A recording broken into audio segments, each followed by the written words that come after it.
هەلبەت جگەرخوین سەرخۆبوونا موریان. هەرۆ شێری سلەیمان دچوو شەهری مۆرستان. ئەو شێری نین و کوژ باژار لوان دکردۆژ. بڤی کاری دەخلودان جوان دەستن بتاڵان. کاڤلشتن شەهر و سووک کوشتن زار و زێ چوبووک. لوان چاو ئەبوو هەوار لەسەر هەڤ بوون کەروبار. ناغامان نەجیبەک تەف شێورا خۆ کریەک. تەف دەرابوون یەکی ژیر ji بۆ خوارەکردن میر. دانە هەڤدوو سۆز و بەخت ژێر ئانین تاج و تەخت. هەمی چوون بەر دەرێ وی سونداوان بوو سەری وی. تەوان چەپکێ خۆ کوتان بژی بژی مۆرستان. میرێ وەکی ئیسکەندەر ji ئەیوانێ هاتە دەر. ئەوی میرێ دلۆڤان bi سەربەستی گۆتەوان. ئەس دixwazim زیڤ و زێر دا ez herim giliyê şêr. زیڤ و زێر و dil و can danê çû cem Sileyman. Bi wan lingê xwe yên hûr berê xwe dariya dûr. Belê mîrê qubt û jîr dane cem xwe çend wezîr.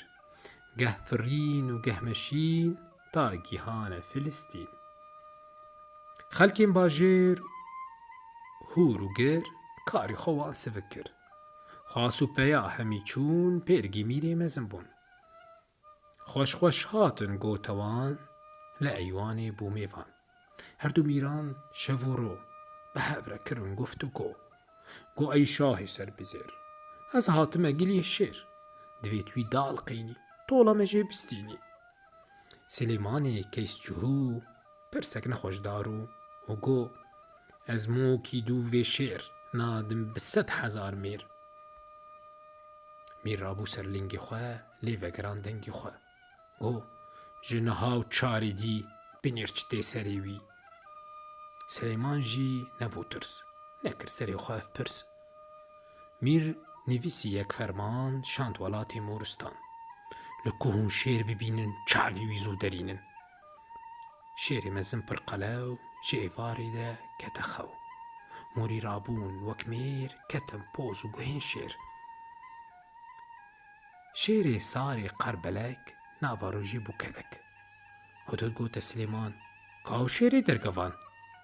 Kurê Dawûd pêkenî. Hudhud got ez benî. Ew şêrê pir hinermend îro sêr û bûye zend. Morî tev de bûn yek kuştin şêrê çav pelek.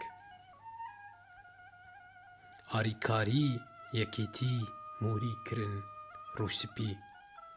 Ta ku Kurd û Kurdistan nebin wek Moristan.